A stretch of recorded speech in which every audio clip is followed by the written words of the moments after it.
یہ بڑا پیچیدہ مسئلہ ہے قدر کا. تقدیر کا جو تصور ہمارے ذہنوں میں ہے وہ صحیح نہیں ہے.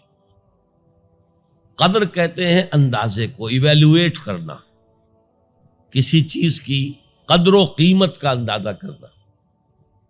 اللہ نے ہر جاندار کے لیے ایک اندازہ مقرر کر دیا. مثلا چھوٹی سی چڑیا ہے اور وہ ہوا میں اڑتی پھر رہی ہے. انسان ہوا میں نہیں اڑ سکتا. مشین بنا کر ہوائی جہاز میں اڑ جائے، خود تو نہیں اڑ سکتا. تو یہ ہر نوع کی ایک تقدیر ہے. اسی طریقے سے ہر انسان کی بھی کچھ لیمیٹیشنز ہیں. ہر انسان کو دو چیزیں ملتی ہیں جس میں اس کا کوئی دخل نہیں. اسے والدین کی طرف سے جینز مل رہے ہیں، اس کے اثرات اس کی شخصیت پر ہوں گے.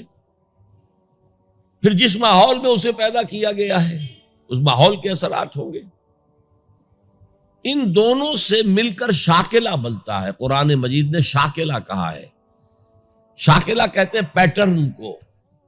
آپ نے لوہے سے کوئی چیز ڈھالنی ہے تو پہلے لکڑی کا پاٹرن بناتے ہیں. ہمارے مصری لوگ پاٹرن کہتے ہیں اس کو. اسے آپ پیٹرن سمجھیے تاکہ اس میں آپ نے لوہا پگھلا کر ڈالا تو اسی کے مطابق ڈھل گیا. تو ہر انسان کا ایک پیٹرن ہے جو اس کے جینز سے اور اس کے انوائرمنٹ سے بنا ہے، اور ہر انسان کا محاسبہ اسی اعتبار سے ہوگا. اگر کسی کے شاکلہ میں 100% نیکی کا اللہ تعالی نے صلاحیت رکھی تھی اور اس نے 40% کی ہے، وہ مارا گیا. جس کے اندر رکھی 50% دی، اس نے 40% کر لیا، کامیاب ہو جائے گا. لا یکلف اللہ نفسا الا وسعها. Every individual will be judged according to what was given to him by Allah subhanahu wa ta'ala. لیکن تقدیر کا مطلب یہ نہیں ہے that we are bound to do something. No. There is no predestination. It's only pre-knowledge. اللہ نے مجھے اختیار دیا، چاہے یہ کرو چاہے وہ کرو، اما شاکرا و اما کفورا. فمن شاء فلیؤمن ومن شاء فلیکفر. جو چاہے ایمان لائے، جو چاہے کفر کا اختیار کر لے. لیکن اللہ کو معلوم ہے کہ تم کیا کرو گے. یہ پری نالج ہے اللہ کا، پری ڈیسٹینیشن نہیں. اللہ نے مجبور نہیں کیا ہے. ہاں وہ لمیٹیشن جو آپ کی شخصیت کے اندر ہے وہ اپنی جگہ ہے، لیکن نیکی اور بدی، خیر اور شر، حق و باطل کا چوائس آپ کو دیا ہے. اما شاکرا و اما کفورا. فمن شاء فلیؤمن ومن شاء فلیکفر. This free will is with you and you will be adjudged on the basis of this free will. البتہ کتنی نیکی تم کر سکتے تھے اتنی کر لی، کامیاب، چاہے وہ مقدار میں کم ہو. اب جب غزوہ تبوک کے موقع پر حضور نے مسلمانوں سے کہا یہ جیش العسرہ ہے، ساز و سامان چاہیے، اب لاؤ پیسے پیش کرو.